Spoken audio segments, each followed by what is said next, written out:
The film starts with a basketball coach, named Marcus Markovich, who is in bed, after hooking up with a woman, whose name is Alex. He is more focused on the game on TV, than he is with her, and he ends up putting her off, and making her leave. Now, Marcus goes to his job, where he works as an assistant coach at a college, with his friend and colleague, named Phil. Marcus disagrees with Phil's calls, and gets into an argument with him. Things get heated, and Marcus shoves Phil, knocking him down. The crowd boos Marcus out of the arena, and he is fired. Marcus becomes a laughingstock in the sports community. One evening, he gets drunk, and notices cops searching two men. While distracted, he rear-ends their vehicle, and gets arrested. After spending a night in jail, Phil bails Marcus out, but makes it clear, he is still fired. Marcus gets a lawyer, and is put up against a strict judge, who cracks down hard on drunk drivers. She gives Marcus two options: participate in 90 days of community service, by working as a basketball coach, for a group of special needs people, or spend 18 months in jail. So, Marcus reluctantly chooses the former. Now, Marcus arrives at the rec center, and meets the manager, whose name is Julio, before he meets the team, who call themselves the Friends. Darius, the star player on the team, refuses to play for Marcus, for an undisclosed reason. Cody frequently talks about a supposed girlfriend of his, while Showtime's signature move is throwing the ball backwards, though Marlon tells Marcus that he has never even managed to touch the rim. Despite some frustrations early on, Marcus gets the team going in training. As he coaches, he also talks to his colleague, named Sonny, about getting him a better coaching job. During a cold day, Johnny invites Marcus to get a ride with him and his sister, who, to Marcus's surprise, turns out to be Alex. Johnny has a habit of not taking a shower, which bothers everyone due to his body odor. The guys then spot a mouse in the bathroom, and get freaked out. Everyone goes into the shower to find the mouse, which has gone into a hole, and could drown in it. Marcus uses this as an opportunity to trick Johnny into washing himself, causing the rest of the team to cheer. When the team is set to go to their first game, Marcus meets another talented player, named Constantino, who is also sassy with Marcus. They take a bus there, but Johnny annoys a woman with her son, because he is singing out loud.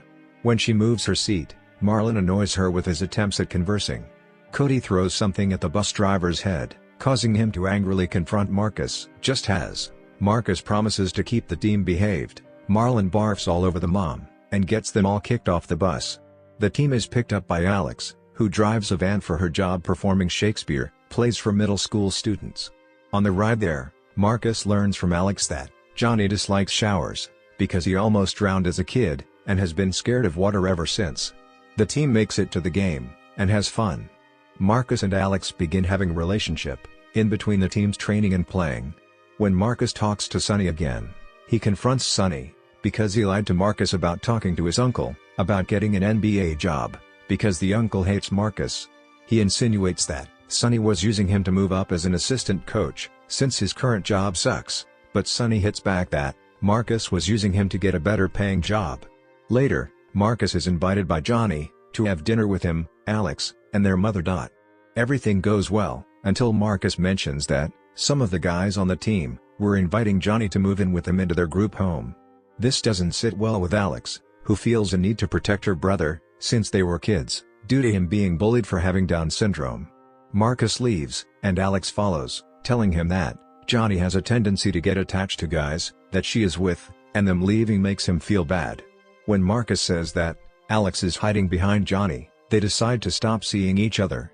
The next day, Marcus has lunch with Phil, having a brief reflection on their work and friendship, as well as Marcus's current coaching job. Phil says that he knew Darius from when he was much younger, as he displayed great talent on the court, but he was involved in a terrible car accident that left him with a traumatic brain injury. This leads Marcus to realize why Darius refuses to play for him. So, he visits Darius at his house, and acknowledges that his mistake as a drunk driver caused Darius not to trust him, but Marcus apologizes, and leaves Darius to decide on his own. As the team continues training, Johnny is mad at Marcus for making Alex upset. Benny comes in, and says he talked to his boss about taking time off to play, but he got fired for it. Constantino gathers the team inside the locker room to motivate them, and to tell Johnny to snap the fuck out of it regarding Marcus and Alex. Darius comes in, and tells Marcus that He will play for the team, making him happy. After completing his 90 days, Marcus learns that he is being considered for an NBA coaching job in Seattle. The team is set to play a finals game in Winnipeg, but as Marcus announces his big news, the rest of the team gets upset, thinking he is just going to abandon them, like every other coach has. Marcus talks to Alex, reconciling with her, and being encouraged to motivate the team. When he tries to get them excited for the big game, they are still despondent, because they know the cost of traveling, plus hotel rooms and accommodations, would be too much for all of them. Marcus and Alex hatch a plan to save their trip. They confront Benny's obnoxious former boss, pretending to be cops, and saying that they will expose his corrupt business practices and mistreatment of Benny. He ends up giving them enough money to fund the trip to Winnipeg. During the big game, the team gets discouraged because their opponents are much bigger than them. As they start off, they fall behind due to their nerves, and Marlon suffers a gross but temporary finger injury. Marcus brings everyone into the locker room and gives them a motivational speech, saying that, regardless of whether they win or lose, in their own special ways, they are all champions. This drives the team to get out and do better. In the final seconds, Johnny is set to make a winning basket, using a maneuver that Marcus taught him, but he throws the ball to Showtime, who pulls off his signature move to Marcus's horror. Naturally, he fails to make the basket, and the other team wins, but the friends cheer for Showtime because he finally managed to touch the rim. Despite coming in second place, the friends consider themselves victorious and are still champions. Marcus joins them as the crowd cheers them on. The team enjoys their time at the resort, and Marcus tells Alex that he has decided not to take the NBA job, deciding to stay where he is. He then jumps in the pool with the team. Marcus appoints Sonny as his assistant coach, and he has another friendly chat with Phil over who the better player is.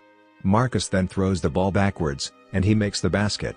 So guys, this is the end of the story of Champions. Hope you guys like this. Now I'm signing off, and we'll come back tomorrow with another blockbuster movie recap. But before leave, don't forget to like, share and subscribe my channel. Thank you.